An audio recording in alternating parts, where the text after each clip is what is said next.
Hello, मैं हूं Manju Srivastava. Study corner में आपका स्वागत करती हूं। भीड़ में खोया आदमी, लीलाधर शर्मा द्वारा लिखा गया यह एक ऐसा निबंध है जो आज की बढ़ती हुई जनसंख्या पर आधारित है। मेरे एक अभिन्न मित्र हैं बाबू श्यामलाकांत। सीधे साधे, परिश्रमी, ईमानदार, किंतु निजी जिंदगी में बड़े लापरवाह। उम्र में मुझसे छोटे हैं पर अपने घर में बच्चों की फौज खड़ी कर रखी है। पिछली गर्मियों में मुझे उनकी लड़की के विवाह में सम्मिलित होने के लिए हरिद्वार जाना था। 15 दिन पहले आरक्षण के लिए स्टेशन पर गया तो वहाँ पहले से ही लोगों की लंबी कतार खड़ी थी। घंटों प्रतीक्षा के बाद मेरी बारी आई तो पता चला कि किसी भी गाड़ी में स्थान खाली नहीं है। जाना आवश्यक था, इसलिए मुझे बिना आरक्षण के ही निकलना पड़ा। जब गाड़ी आई तो क्या देखता हूँ कि उसके अंदर तिल रखने की भी जगह नहीं। प्लेटफार्म पर चढ़ने वालों की भीड़ ज़बरदस्त धक्कम धक्का करने में लगी है। मेरे पास सामान बहुत कम था, फिर भी कुली की सहायता लेनी पड़ी। यदि उसने खिड़की से मुझे भीतर ना धकेला होता तो शायद गाड़ी छूट जाती। लक्सर में मुझे गाड़ी बदलनी थी।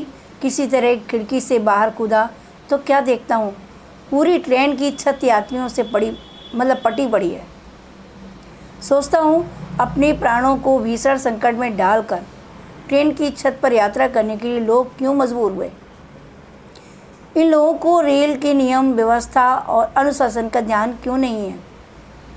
हरिद्वार स्टेशन पर श्यामलाकांत जी का बड़ा लड़का दीनानाथ मुझे लेने आया था। उसे अपनी पढ़ाई पूरी किए 2 वर्ष हो गए हैं। तभी से नौकरी की तलाश में भटक रहा है। मैंने पूछा, अब तो जगह जगह रोजगार कार्यालय खुल गए हैं, उनकी सहायता क्यों नहीं लेते। कहने लगा, चाचा जी वहाँ भी गया था। पूरे दिन लाइन में खड़ा रहने पर जब मेरी बारी आई तो अफसर बोला, भाई नाम तो तुम्हारा लिख लेता हूँ पर जल्दी नौकरी पाने की कोई आशा मत करना। तुम्हारी योग्यता के हज़ारों व्यक्ति पहले से इस कार्यालय में नाम दर्ज करा चुके हैं। मैं सोचने लगा, जब एक छोटे शहर का यह हाल है तो बड़े शहरों में बेरोजगारों की कितनी भीड़ भटक रही होगी। घर पहुंचा तो छोटे से मकान में सामान की ठूसम ठास और बच्चों की भीड़ देखकर मेरा दम घुटने लगा। मैंने श्यामला बाबू से पूछा, क्या तुम्हारे पास यही 2 कमरे हैं। वे बोले, क्या करूं मित्र, 2 वर्ष पहले इस शहर में आया था, तभी से मकान की तलाश में भटक रहा हूँ। शहर में चक्कर काट काट कर जूते घिस गए। निराश होकर जब थक गया तब साल भर बाद मकान के नाम पर सर छिपाने के लिए गली के अंदर यह छत मिली है। शहर पहले की तुलना में कई गुना फैल चुका है। दूर दूर तक नई कॉलोनियाँ बन गई हैं, फिर भी मेरी तरह न जाने कितने लोग मकानों के लिए भटक रहे हैं। हमारे देश में बढ़ती हुई आबादी का यह दुष्परिणाम है। जनसंख्या बढ़ रही है, मकान और खादान घट रहे हैं। उसी समय श्यामलाकांत की पत्नी जलपान लेकर आई। उनके पीछे उनकी 3 छोटी लड़कियां और पल्ला पकड़े 2 छोटे लड़के। मैं उनकी दुर्बल काया और पीला चेहरा देखकर स्तंभ रह गया। मैंने पूछा, कब से अस्वस्थ हैं, डॉक्टर को दिखाकर इलाज नहीं करा रही हैं क्या। वे फीकी मुस्कान मुस्करा दी। बोली, भाई साहब, इतने बड़े परिवार में हर रोज़ कोई ना कोई बीमार रहता ही है। डॉक्टर को दिखाने अस्पताल गई थी, पर अस्पतालों में आजकल रोगी और उनके संबंधी मधुमक्खी के छत्तों की तरह डॉक्टर को घेरे रहते हैं। वह भी अच्छी तरह किस किस को देखें। आजकल तो ऐसा लगता है मानो पूरा शहर ही अस्पताल में उमड़ आया है। समझ में नहीं आता ऐसी भीड़ क्यों है। अब यहीं देखिए ना, मेरी तबीयत भी ढीली ही रहती है। सोचा था विवाह के कपड़े दर्जी से सिलवा लूँगी और बड़े बेटे को दर्जी के यहाँ भेजा, लेकिन वह किसी भी दुकान पर गया, हर दर्जी ने पहले से सिलने आए कपड़ों का ढेर दिखाकर अपनी मजबूरी जाहिर कर दी। पहले ग्राहक का स्वागत होता था, अब उससे भी चिरौरी सी करनी पड़ती है। फिर भी समय पर काम नहीं होता। दुकानें पहले से कहीं अधिक खुल गई हैं, लेकिन ग्राहकों की बढ़ती हुई भीड़ के लिए वे अब भी कम पड़ रही हैं।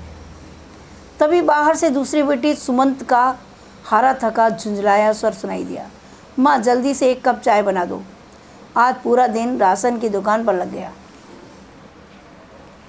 इतनी भीड़ थी कि लाइन ख़त्म होने को ही नहीं आती थी, फिर भी पूरा सामान नहीं मिल पाया। मैं सोचने लगा आखिर इन सब का कारण क्या है। मोहल्ले मोहल्ले दुकानें हैं, मकान पहले से कहीं अधिक बन गए हैं और बनते जाते हैं, रोज़गार के अनेक रास्ते निकल आए हैं, रेलगाड़ियों और बसों की संख्या पहले से अधिक हो गई हैं, चिकित्सा सुविधाओं का विस्तार हुआ है, फिर भी लोगों की आवश्यकताएं पूरी नहीं हो पा रही हैं। जहाँ देखिए भीड़ ही भीड़ है। ये भीड़ क्यों बढ़ती जाती है? क्या आदमी स्वयं इसके लिए उत्तरदायी नहीं है?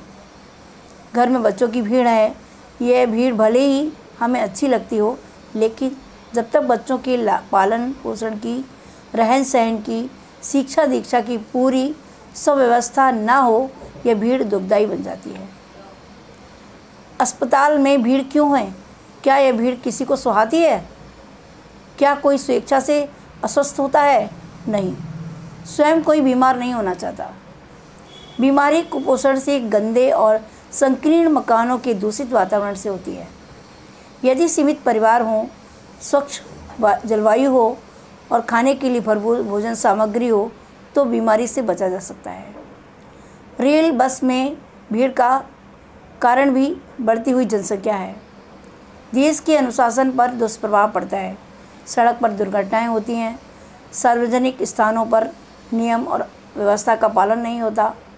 जिस काम के लिए आदमी दफ्तर, कचहरी, अस्पताल, स्टेशन आदि स्थानों पर जाता है, समय, शक्ति और धन व्यय करके भी वह कार्य सिद्ध नहीं कर पाता। वह स्वयं भीड़ में खो जाता है। भीड़ में खोया आदमी शायद यह तो समझ ही जाता है कि ये बढ़ती हुई जनसंख्या का परिणाम है।